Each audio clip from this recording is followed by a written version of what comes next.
The gun went off before anyone screamed. Ariella Costa hit the floor of the Palazzo Nero's private lounge before her brain even registered the sound. Muscle memory, not bravery.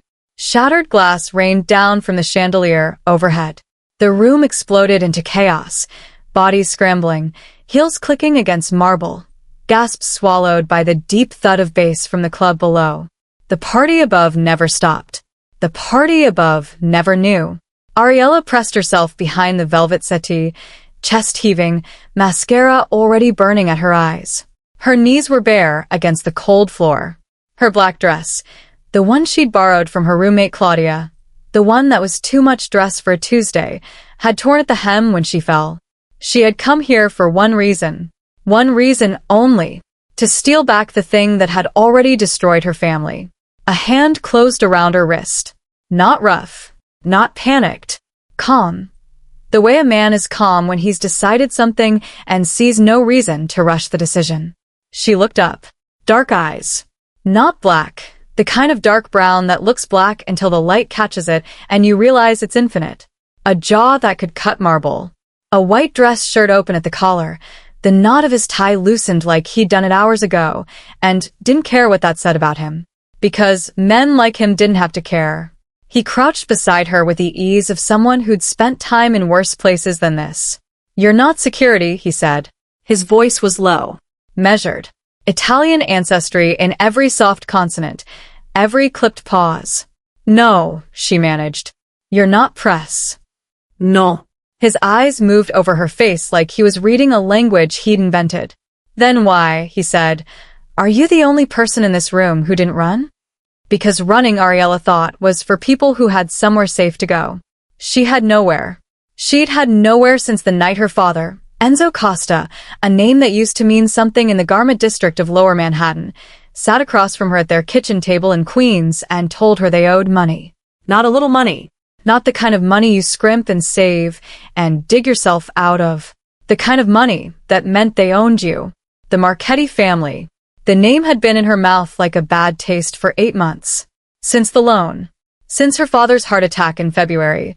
The one that had happened, she was certain, because men in expensive shoes had come to the door and said things that made a 64-year-old man's heart seize. Since the business had collapsed. Since the collectors had started appearing outside the apartment building. Since the letters stopped being letters and started being photographs. Photographs of her. Taken from a distance. Taken close. Taken in daylight through the window of the coffee shop where she worked mornings. She'd come here tonight because her father had mentioned, in the sedated, foggy haze of his hospital room, a ledger. A physical book. Paper. Numbers. Names. Her father's name. Proof of a debt that Ariella believed, with her whole fractured heart, had been manufactured. She'd come to steal it back. Instead, she'd walked into a firefight between two men in a hallway she wasn't supposed to be in, at a party she'd gotten into with a borrowed dress and a smile she'd practiced in the bathroom mirror for 20 minutes, and now this man was crouching beside her like time meant nothing. If you clicked on this and you're already holding your breath, good. That means your instincts are working. This is not the kind of story that lets you breathe easy. Subscribe before this gets worse. Because it gets so much worse. And you are not going to want to miss a second of it. He didn't let go of her wrist.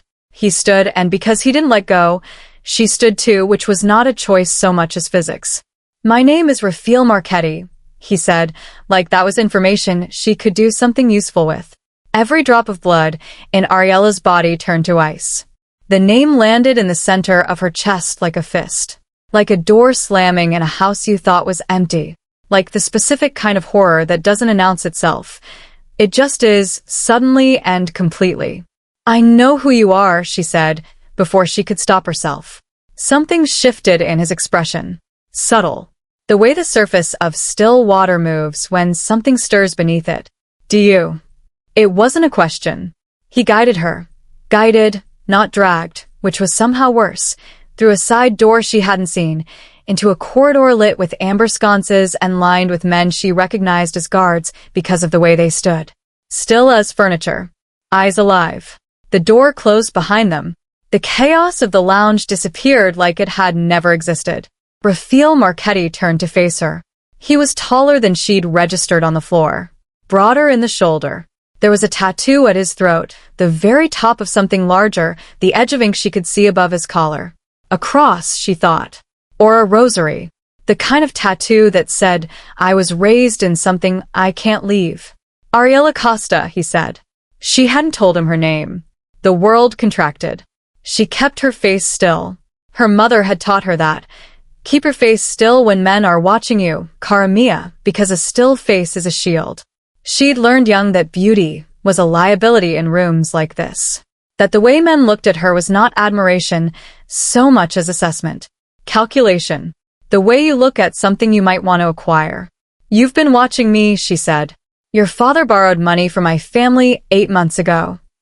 He moved down the corridor at a pace she had to keep up with or be left behind, and she chose, she told herself, to walk beside him. $240,000. Payment deferred for 6 months.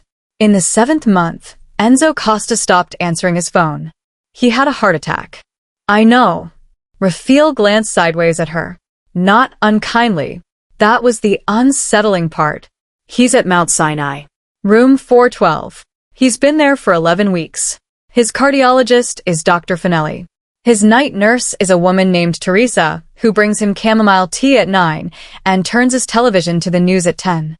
Ariella stopped walking. The men at the corridor's end stopped too. Not visibly, not obviously, but she felt it. The subtle recalibration of bodies that happened when their principles stopped moving. "You've been watching my father," she said. "We protect our investments." "He's not an investment. He's a person." Rafaele Marchetti stopped, turned to face her fully. And for a moment, one terrible, luminous moment, he looked at her the way you look at something that surprises you. "No," he said softly. "He's a debt. And tonight, Cara, you walked into my house. Which means the debt just transferred." The room he brought her to was nothing like the lounge. No music. No glittering people in borrowed beauty. Just dark wood paneling, a desk that had probably cost more than her apartment, and 2 leather chairs angled toward a fireplace that burned despite it being June because men like Rafaele Marchetti burned things all year. He sat. He did not ask her to sit. She sat anyway because standing felt like performing and she was too tired to perform. "You came here tonight for the ledger," he said. She said nothing. "You think the debt is fabricated." She said nothing. He leaned forward, elbows on his knees. The firelight caught the angles of his face and made them dangerous. "Ariella, I've had 3 conversations tonight with men who wanted to lie to me, and I found out within 60 seconds each time. I'd prefer not to spend the same effort on you." "Then don't," she said. "Yes. I came for the ledger. My father doesn't owe you $240,000. He borrowed 40. I've seen the original receipt. I know what my father signed." Something in Rafaele's expression moved. Again subtle. That underwater ripple. "And the rest?" he asked. "Interest. Fees. Penalties that weren't in the original agreement and were added after he couldn't pay. I know what a loan shark operation looks like, Mr. Marchetti. I grew up in Queens." Silence. The fire crackled. He sat back. One hand came up and he pressed 2 fingers to his lips. Not theatrically, not for her benefit. The gesture of a man actually thinking. Then, "Who runs the loan operation in the Queens district?" She blinked. "What? Who runs it?" "Name." Carmine. Carmine Voss. He came to the apartment. He's the one who brought the—" "Carmine Voss," Rafaele repeated, "is not Marchetti family. He's an associate. A subcontractor we use for residential collections. He operates on commission. A beat. He is not authorized to modify the terms of original agreements." The room shifted. Ariella felt the floor rearrange itself beneath her. "What are you saying?" she said. "I'm saying," Rafaele said, and his voice was very quiet now, the quietest it had been, which she was beginning to understand meant danger, that someone has been skimming from the Marchetti family using your father's debt as a vehicle. "And I'm saying you walked in here tonight with that information in your hands and didn't know what you had." She thought about leaving, genuinely considered it, stood up in her head, walked to the door, felt the handle. But even in the fantasy, There were guards at the end of the corridor, and her car was 4 blocks away, and Carmine Voss, wherever he was tonight, had people too. She'd walked into the epicenter of the very thing she'd been trying to fight, and the epicenter had a name and a face and a fire burning in June, and it turned out that the enemy of her enemy was sitting across from her in a chair that cost more than her rent. Don't trust him, something said, deep and animal, in the back of her brain. He's not good because someone else is worse. But her father was in room 412 of Mount Sinai with a heart that had broken under the weight of a lie, and Ariella Costa had run out of options 6 months ago. What do you want? She asked. Rafaele looked at her. Long, unhurried. The way you look at something when you've already decided but want to watch it arrive at the decision on its own. You're a bookkeeper, he said. Enzo's business. You manage his accounts for 3 years before the collapse. I have a degree in accounting. You know numbers. You know how to find where they're hiding. He tilted his head. Carmine Voss handles money for 12 other families besides yours. I want to know how much he's taken, from whom, and in what structure. And I want it in a format a prosecutor could use. A prosecutor? She almost laughed. You want me to build an evidence file? I want you to find the money. His voice was flat. What happens to Carmine Voss after that is not your concern. It was an offer. On the surface. But underneath, in the machinery of it, in the way he hadn't asked her, hadn't framed it as a question, it was an instruction. And my father's debt? She said. Cleared. Fully. When you deliver. And if I say no? The fire popped. A log shifted. Then you leave this room, he said, and Carmine Voss finds out you came here tonight. Which I think you already know would be a problem for you. There it was. The velvet glove. The iron underneath. She met his eyes. You're not protecting me. You're using me. Those things, Rafaele Marchetti said without blinking, are not mutually exclusive. She said yes.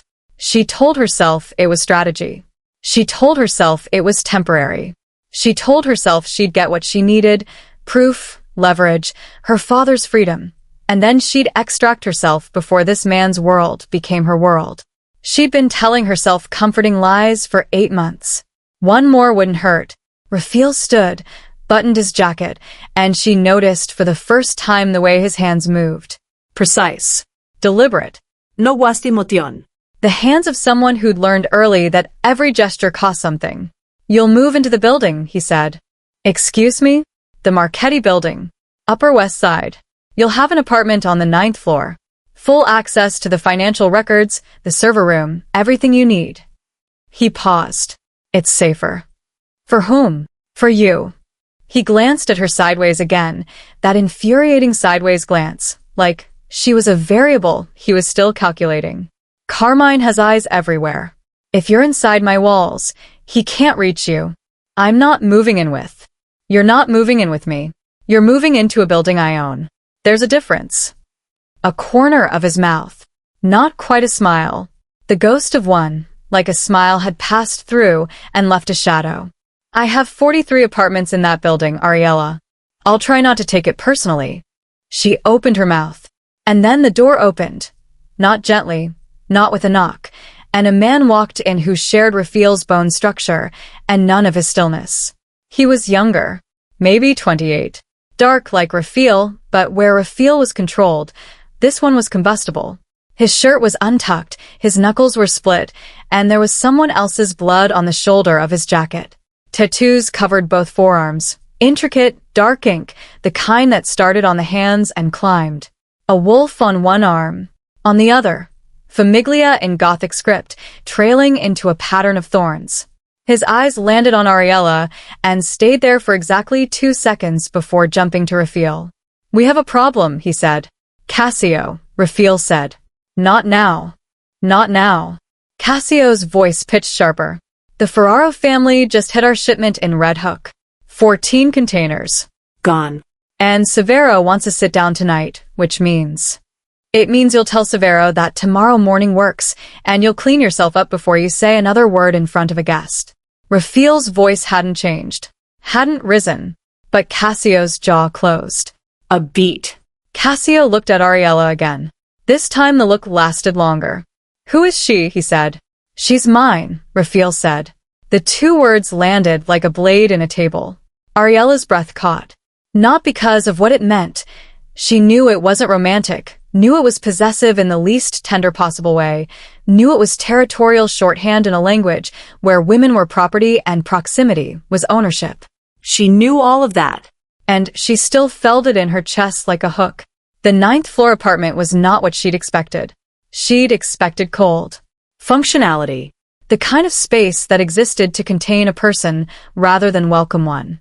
What she found was high ceilings and wide windows looking west over the park, a kitchen with a marble island and real copper pots hanging above it, a bed with linen sheets the color of sea foam. Art on the walls, not decorative, not the impersonal prints of a luxury rental, but actual paintings. A small one above the dresser, a woman at a window, her back to the viewer, looking at something beyond the canvas that you'd never get to see. Ariella stood in front of it for a long time. There was a knock.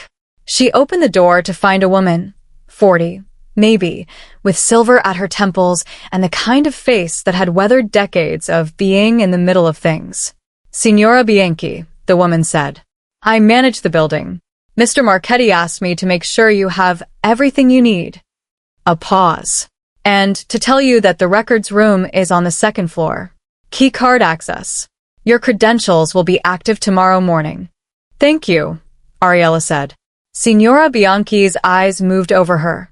Not unkindly, but with a specific assessment of a woman who'd seen other women in this position before. There's food in the refrigerator, she said. And if you need anything at all, my number's on the counter. A beat and then quieter. The door locks from the inside. Mr. Marchetti's key does not open it. She said it simply, like it was policy. But Ariella heard what it was underneath. A woman telling another woman, you are not as trapped as you think. She started on the records the next morning. 3 years of financial data, spread across 6 servers and 4 paper filing systems that had never been digitized. Carmine Voss, she discovered within the first 4 hours, was not stupid. He was methodical. He'd been siphoning from the Marchetti family for, she did the math 3 times because the first 2 answers seemed impossible, 6 years. Not dramatically. Not in lump sums that would trigger audits. In adjustments. In rounding errors that accumulated.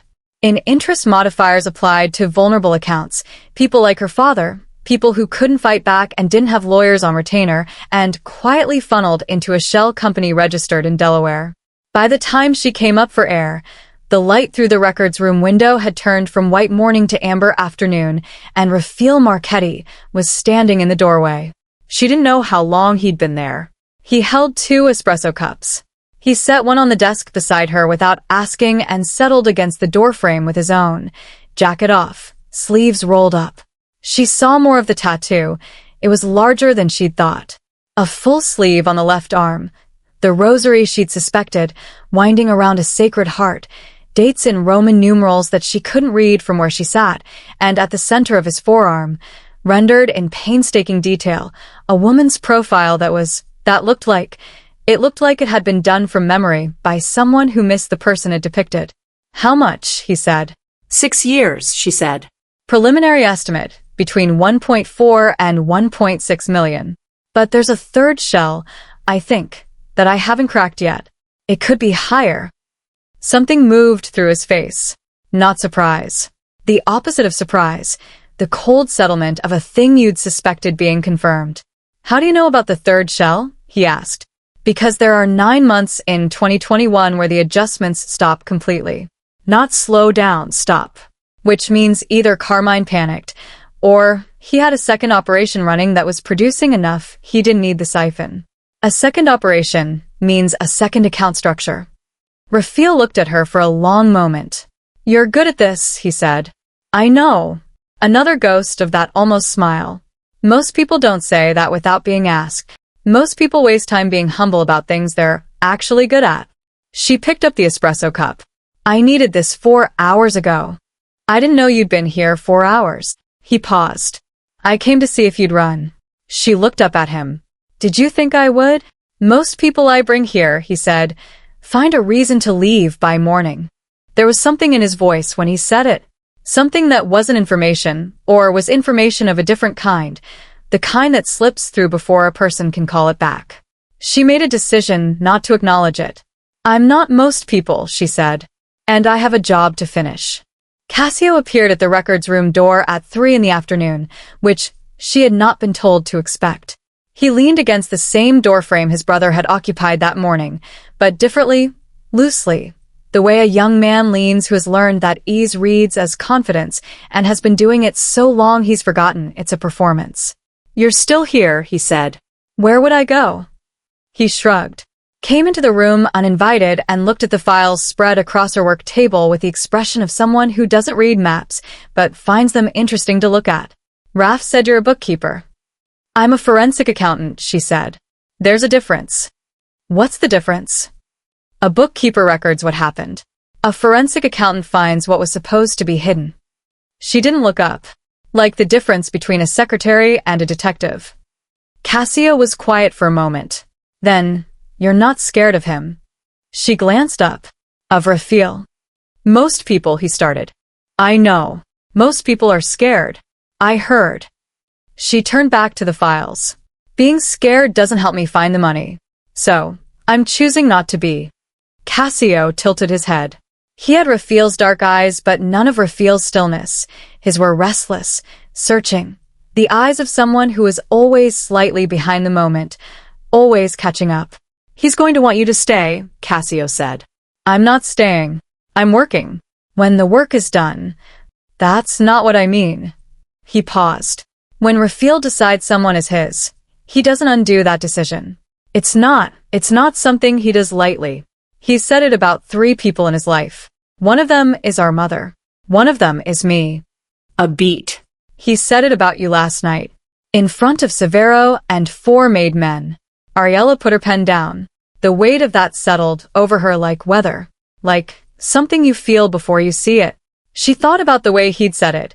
"She's mine," and the absolute absence of hesitation. Like it was already true and just needed to be spoken. "He doesn't know me," she said. "That," Cassio said, pushing off the doorframe, "has never been the point." She found the 3rd shell at 11 p.m. Not a company, not a fund, a person.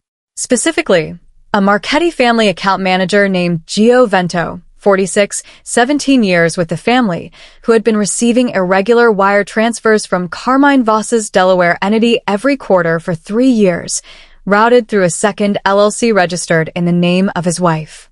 Ariella stared at the screen, because Gio Vento was also, according to the org chart she'd found in the paper files, Rafaele Marchetti's consigliere, his most trusted advisor, the man sitting at his right hand for nearly 2 decades. She sat very still. The records room was quiet. The building breathed around her, the low vibration of the HVAC, the distant mutter of the city outside. She thought about what it meant, about who she was supposed to tell, about whether telling Rafaele would. She heard a sound, not the building. Closer. The corridor. She turned off the monitor. Sat in the dark. 2 voices, low and urgent, drifting through the gap at the bottom of the door. "She's going to find it. She's too good." Carmine said the same thing, that she doesn't. "Then we move faster. Vento, I need you to—" "Vento." Ariella's hands pressed flat against the desk. She couldn't breathe without making noise, so she didn't breathe. The girl is a liability. She walks out of here with those files, and the whole structure collapses. Carmine Marchetti, all of it. Rafaele won't touch her. A pause. Rafaele doesn't need to. The second voice was unfamiliar. Flat. Professional. "I have someone on the outside. By Thursday, the girl has an accident." Simple. The sound of footsteps, fading. Ariella sat in the dark for a very long time. Then she opened her phone, turned the monitor back on, took photographs of every relevant screen, the account structures, the LLC registrations, the wire transfer records, and then she walked out of the records room and down the corridor to the elevator and pressed the button for the penthouse, because that was where Rafaele Marchetti lived when he wasn't somewhere else, and she needed to say what she knew before Thursday arrived. He answered the door himself. "No jacket." "No tie." A shirt that was half undone and the tattoos fully visible now, The sleeve on the left arm she'd been trying not to study, and on his right collarbone, partially visible at the open shirt collar, a Latin phrase in clean serif ink, "Que me protegge mi vincit." She didn't speak enough Latin to translate it in real time. Later she would. Later she'd lie awake with it in her mouth. He took one look at her face and stepped back. She came inside. The penthouse was quiet. No guards, no Cassio, no one. It was, she realized, one of the only times she'd seen him alone. She told him everything. Quickly. No performance, no cushioning. The third shell. Giovento. The conversation in the corridor. The Thursday deadline. He listened without interrupting. When she finished, he was still for a long moment. Then he crossed to the window and stood with his back to her, looking out at the city. Giovento has been with his family since before I took over, he said quietly. Since my father's time. I know, she said. He was at my mother's funeral. A pause. He was there when they tried to take me and Cassio, 12 years ago. He fought for us. I know, she said again. I'm sorry. Silence. Then Rafael turned from the window. His face was arranged, controlled. But underneath the arrangement was something that she recognized because she'd seen it in the mirror, in the weeks after her father's heart attack, when the people who should have helped didn't, and the people who hurt you were the same people you'd trusted. It was the particular devastation of betrayal by someone who had the geometry of family. You could have kept this to yourself, he said. Used it as leverage. Insurance. Yes. Why didn't you? She met his eyes. Because they want to kill me by Thursday. That seemed more urgent than leverage. His gaze moved over her face. That reading a language quality again. As if she was communicating in a register he was still calibrating to. Come here, he said. If you're still here, if you're 3 cups of tea deep and you've stopped checking your phone, you already know what kind of story this is. It's the kind where the danger is real and the pull is realer, where the man who shouldn't protect her is the only one who can, and where trusting him might be the most dangerous thing she's ever done. But she's doing it anyway. Subscribe. Because the people who stay for this kind of darkness, they get it. They know that some of the most honest things happen in rooms where nothing is supposed to be honest. Stay with me. Come here could have meant 100 different things. It meant...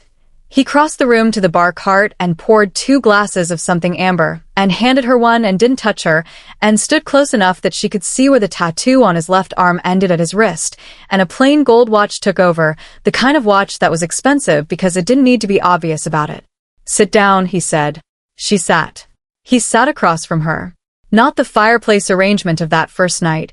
Across the low table, close, elbows on knees. Equal height. Direct. Here's what happens now, he said. Tonight, Cassio and I address Giovento. You stay in your apartment with Signora Bianchi and you don't open the door for anyone but her or me. Tomorrow you finish the audit. Day after, we present it to the family council. What about the man on the outside? The one with the Thursday plan? He'll be addressed before Thursday. That's not an answer. Yes, he said, with a patience that was somehow more frightening than anger. It is. Just not the kind you're used to. She looked at him, at the controlled devastation still sitting under his expression like water under ice. How are you so calm right now? I'm not.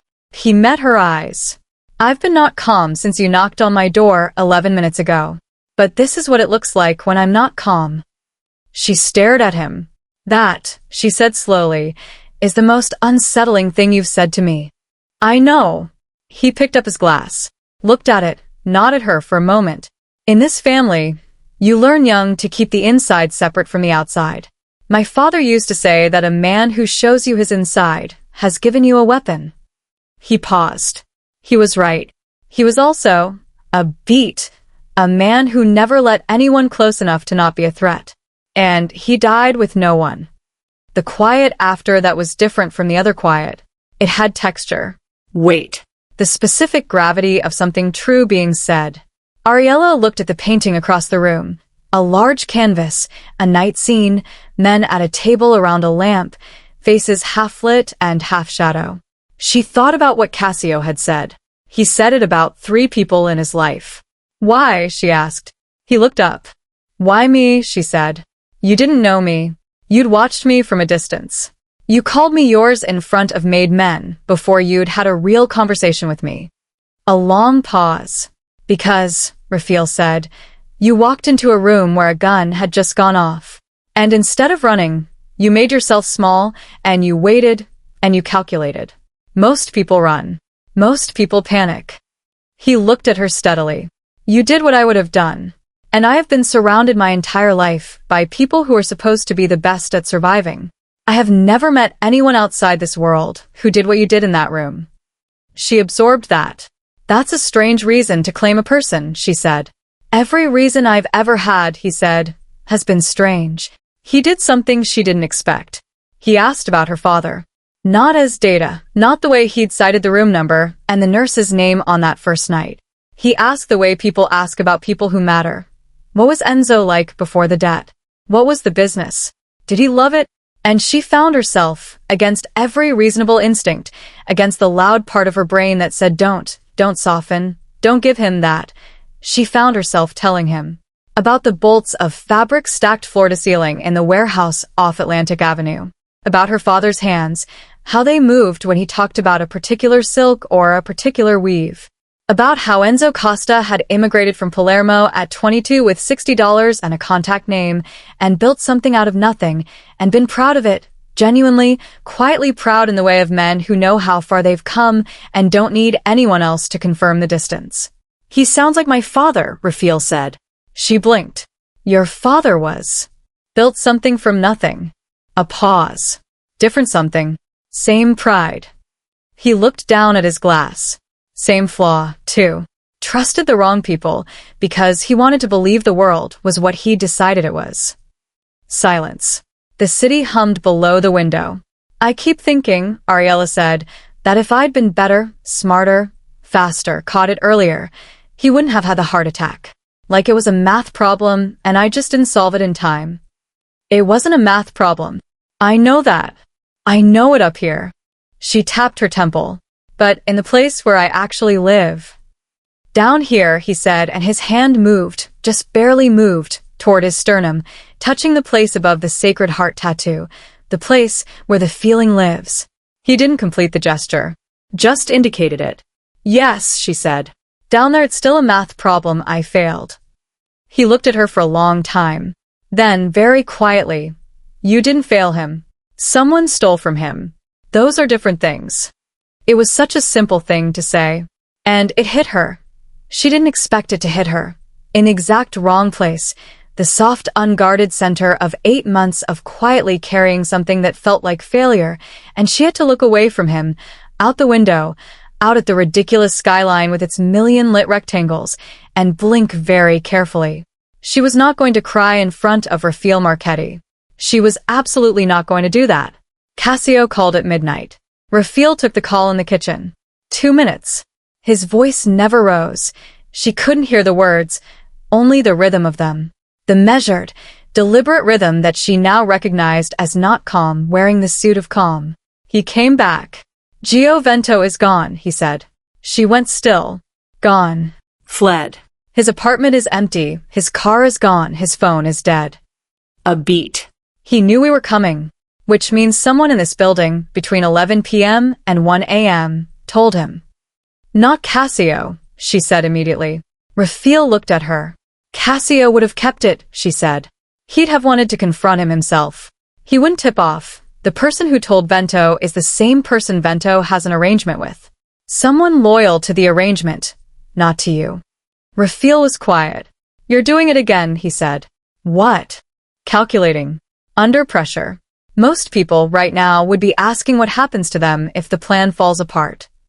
The plan hasn't fallen apart, she said. I have the photographs. Every account, every transfer, every LLC. Vento is gone, but the paper trail isn't. The evidence doesn't need him in the room. She met his eyes. The problem is the man on the outside. The one with the Thursday plan. If Vento has fled, he's going to accelerate the timeline. He's going to contact that person tonight. Rafaele's jaw tightened. You can't stay here, he said.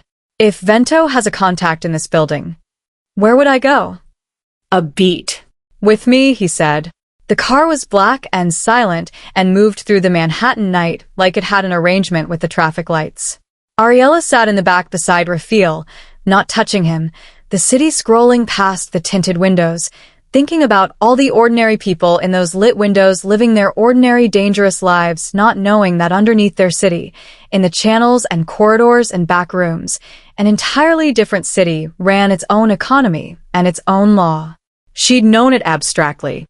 She'd known it the way you know about an ocean, its existence, its scale, its capacity for destruction. She hadn't known what it sounded like from the inside. Cassio thinks you're in danger, Rafaele said. Cassio is right. He also thinks I'm making it worse. A pause. He thinks my claiming you, publicly in front of the family, has made you a target. That before that, you were a bookkeeper. After, your leverage against me. She turned to look at him. He was watching the city, not her. Is he right about that too? She asked. Rafaele said nothing for a moment. Then, yes. The honesty of it caught her off guard. She'd expected deflection, repositioning, the recasting of decisions as something other than what they were. Instead, he just, yes. Then why did you do it? She asked. Because he stopped. Started again. Like even this man, this contained, controlled, carefully constructed man, was capable of reaching for a word and not finding it in time. Because you were in a room with people who would have hurt you. And the fastest way to stop that, the most efficient way, was to make it clear you were off limits. That's the practical reason, she said. He turned to look at her. What's the other reason? She said. The city moved outside. The car was quiet. Somewhere deep in the building they were passing, probably, someone was having a terrible night. Someone was having the best night of their life. The whole spectrum, compressed into vertical squares of light. I think, Rafaele said, that you already know. She looked at him. She thought about the way he'd said come here, and then didn't touch her. The espresso at afternoon. The question about her father. The hand that moved toward the tattoo, and stopped. The yes instead of the deflection. She thought about what it meant to be seen by someone like this. Not desired the way she'd been desired in that lounge. Not assessed, not processed as an asset or a liability or a variable in someone else's equation. Seen. That's terrifying, she said. I know, he said. The house was in Hudson Valley. 3 hours north of the city, down a private road that disappeared into tree cover, a low stone building that had been there long enough to be part of the landscape. Inside, warm, spare, a kitchen with a wood-burning stove, bookshelves that had been used, rugs that had been walked on by more than one generation. It didn't feel like a mafia-safe house. It felt like a home. My mother's, Rafaele said, before she could ask. She grew up in the city. Spent every summer here. When she died, she left it to a pause. She left it to Cassio and me equally. Cassio has never spent a night here. He says it's too quiet. Something in his voice. I come as often as I can. Ariella stood in the kitchen looking at a wall of photographs, decades of them, spanning generations, the sepia blurring into black and white blurring into color. Children on that same road outside. A woman in a summer dress laughing at something off camera. 2 boys in church clothes who were recognizably, unmistakably, young Rafaele and young Cassio, standing stiff and unsmiling in the way of children who have been told to behave. She turned from the photographs to find him watching her. We present the evidence tomorrow morning, he said. I've called a family council. Everyone, all the capos, everything transparent. Whatever Vento's contact in the building is, they'll have no cover. No story. The audit speaks for itself. And then your father's debt is cleared. Formally. In front of witnesses. He paused. And Carmine Voss and Gio Vento are dealt with. Dealt with, she repeated. You know what that means. I know what it means. She held his gaze. I'm not going to pretend I have clean hands here. I built the case. You documented a crime. You didn't order consequences. That distinction, she said, is going to feel thinner and thinner the longer I'm in this world. Yes, he said. And again, the honesty. The relentless, undeflected honesty. It does. She found the ledger at 2 a.m. Not in the records room, in her own photographs, in the stack she'd taken from the second server. She hadn't seen it the first time because it was embedded in a set of routine maintenance logs, disguised as an inventory audit. But there it was, clear as anything, her father's name. The original agreement. 40,000, as she'd said. And beside it, in different ink, in a different hand, Gio Vento's hand, she knew now, the modification. Backdated. Fraudulent. But that wasn't the part that stopped her breath. Below her father's name, also in Vento's hand, was a list. 11 names. 11 people who had borrowed from the Marchetti family and had their debts inflated the same way her father's had been. Working-class families. Small business owners. An elderly woman in the Bronx whose debt had been tripled. A restaurant owner in Little Italy whose $400,000 loan had become $940,000 on paper while Vento and Voss collected the difference. 11 Enzo Costas. She sat very still with that for a long time. Then she got up and knocked on the door of the room at the end of the hall. He answered immediately. He hadn't been sleeping either. There are 11 others, she said. He read what she'd found. She watched his face while he read it. She'd gotten better at reading the underwater current, the thing beneath the surface. It moved now. Steadily. Clear them all, she said. He looked up. Tomorrow, at the council, clear them all. Not just my father. All 11. She met his eyes steadily. I know what I have. I know what this evidence is worth. And my price, my actual price, is 11 cleared debts. Publicly. In writing. And a fund established with Marchetti money to compensate them for the overpayment they've already made. Silence. You understand what you're asking, he said. I understand exactly what I'm asking. It's probably going to cost the family $3 to $4 million to make all 11 whole. And you're asking me to do this, he said, in front of the full council, which means it can't be undone. And it will read, to every capo and every made man as weakness. No, she said. It will read as accountability, which, in a family where the man you trusted most was stealing from you for 6 years, might actually be the thing that holds it together. He looked at her for a long moment, and then he said, for conditions. She waited. 1. You present the audit yourself. I want every man in that room to understand that a woman they'd written off as a bookkeeper dismantled 6 years of a senior man's operation in 72 hours. A pause. 2. The fund is administered jointly. You and a family accountant, third-party audited annually. I want it done right. Agreed. 3. You stay through the audit process. 3 months minimum. I need someone who can't be bought inside the numbers long-term. She absorbed that. And 4? He held her gaze. 4, he said, is between you and me, not the council. Her pulse shifted. What is it? That you stop pretending, he said quietly, that the only reason you're here is the math. She didn't answer right away, which was itself an answer. She walked to the window of the old stone house and looked at the darkness outside, the total darkness of country that the city never permitted, the kind where you couldn't see where the trees ended and the sky began. You know what the worst part of this is? She said. Tell me. The worst part isn't the danger. It isn't Vento, or Thursday, or the man with the plan, or any of it. She turned around to look at him. The worst part is that you are exactly the thing I should run from. You know that. I know that. We're both adults. I know what you are, and I know what your world does to people who don't belong in it. A pause. And I am standing in your mother's house at 2 a.m, and the most honest thing I can say is that I stopped pretending somewhere around the espresso in the records room, which I am furious about. He crossed the room. He stopped in front of her. Close. The same distance as on that first night when he'd crouched beside her on the floor, close enough to see, not close enough to touch without choosing it. I know what I am, he said. I've never lied to you about it. No, she said. That's the problem. You haven't. Because, he said, I've been lied to by everyone I trusted, and I'd rather be the wrong thing honestly than the right thing with conditions. She looked at him, at the tattoo at his collar, at the Latin she couldn't read. What does it say? She asked. Qui me protégit me vinci. He glanced down, then back up. Who protects me, masters me. The silence between them had weight and temperature. Which one are you? She asked. The one who protects or the one who masters? In my experience, he said, with you they appear to be the same thing.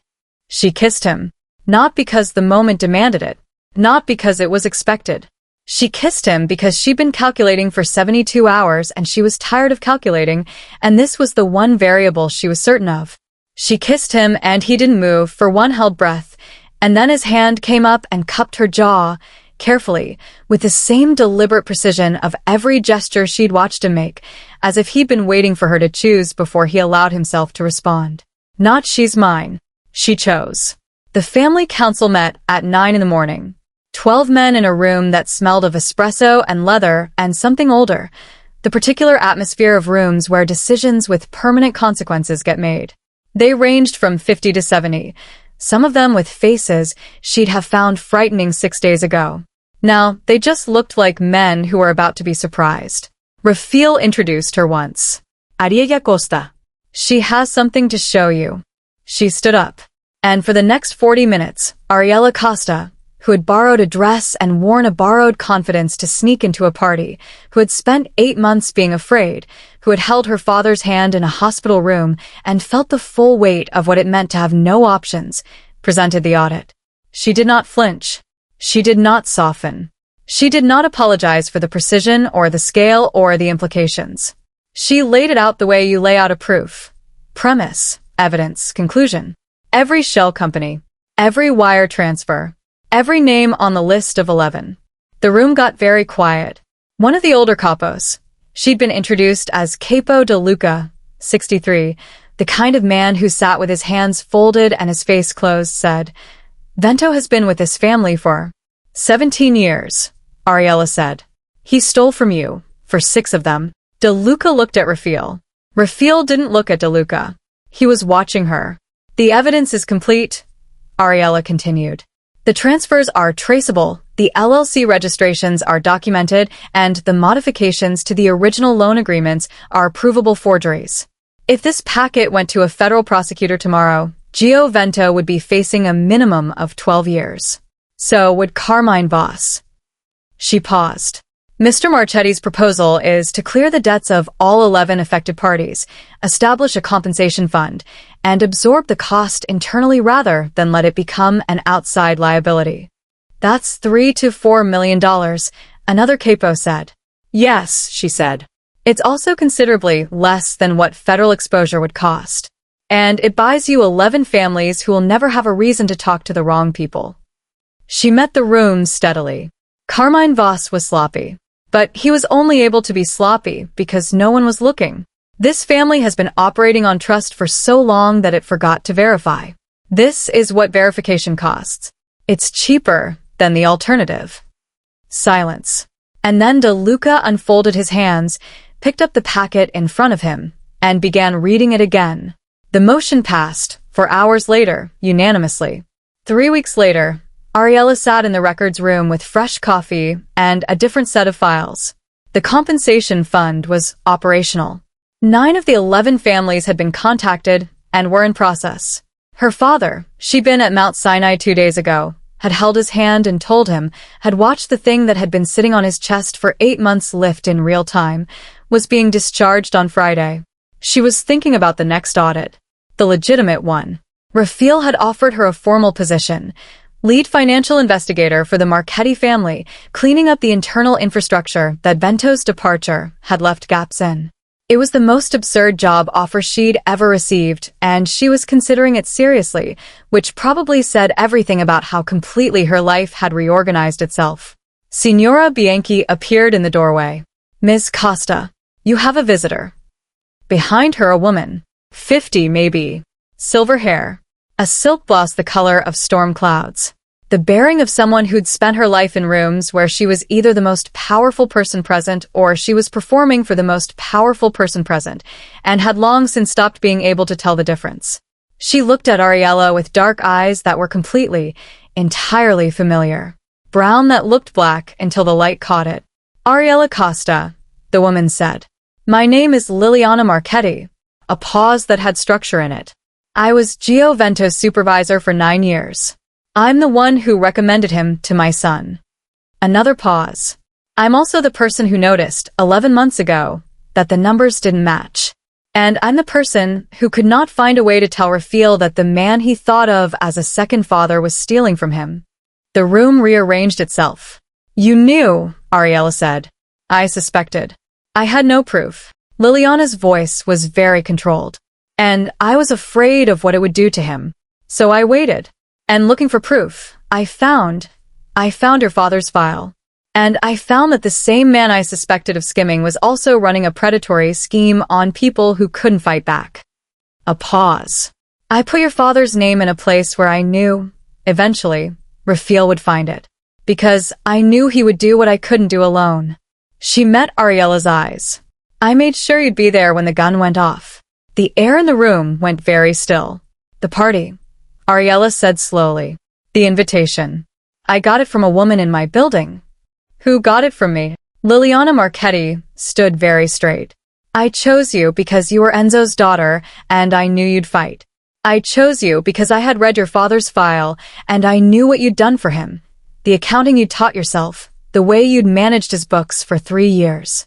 I chose you, she said, because I needed someone who would walk into that room and not run. Silence. Ariella thought about 7 days. About a gun going off and a hand closing around her wrist, and an espresso at afternoon and a Latin phrase and a woman in a summer dress laughing at something off camera in a photograph in a house in the Hudson Valley. She thought about being chosen. Does Rafaele know? She asked. A long pause. Not yet, Liliana said. I thought you should know first. She told him that evening. Not in the records room. Not in the penthouse. She told him in the kitchen of the apartment on the 9th floor, standing at the marble island over 2 cups of tea that were going cold, because some conversations needed ordinary objects around them or they'd float away and become something other than real. He listened. When she finished, he was very still. She staged it, he said. She orchestrated it. She needed the right person, and she needed the evidence, and she needed you to be moved. Ariella held his gaze. She knew you well enough to know that you'd claim the right person if you found them. She was counting on it. A long silence. My mother, he said, spent 40 years in this family watching the men she loved make decisions that destroyed things. He looked down at his tea. She spent 9 years watching a man she'd trusted systematically dismantle the thing her husband had built. And instead of coming to me, he stopped. She couldn't. She was protecting you, Ariella said. In the only way she knew how. By finding the person who could do what she couldn't. She found you. She found me. A pause. I'm not sure, Ariella said carefully, whether I'm angry about it. He looked at her. You walked into that room, she continued, and so did I, and neither of us got a choice about how that started. But everything after that was a choice, he said. Every single one. He was quiet for a moment. Then, are you going to be angry at her? Ariella thought about it honestly. Thought about a woman with storm-cloud silk and silver hair who had been carrying a secret for 11 months alone, who had looked at a file with her father's name in it and found a solution that served everyone, that cleaned the corruption, freed the debtors, and handed her son the one thing that might actually be able to get past all the walls. No, she said. I think she's the most strategic person I've ever met. And I include her son in that assessment. Something broke, finally, in Rafaele's expression. Not collapsed, opened. The way a room opens when someone lets in the light they'd been keeping out. He laughed. It was a real one. Brief, low, surprised out of him. She'd never heard it before, and it rearranged his whole face, and she filed it away in the part of herself she was going to stop pretending wasn't keeping a file on him. She's going to like you, he said. She already knows me better than you do. She picked me. She picked the right person, he said. The tea was cold. Neither of them moved to fix it. She looked at him across the marble island. At the man who had called her his before he knew her name, who had said yes instead of deflecting, who had asked about her father in the way of someone who understood what it meant to carry a thing alone. I'm staying, she said. Not the 3 months. Not the audit. I'm staying because I'm choosing to. And if this ever becomes the thing where I don't have a choice. It won't, he said. I need you to mean that. Ariella. He moved around the island. Stopped close. Close enough to choose. I have spent my entire adult life in a world where nothing is freely given, where every alliance has a price and every loyalty is provisional. I know what it looks like when someone is with you because they have no other option.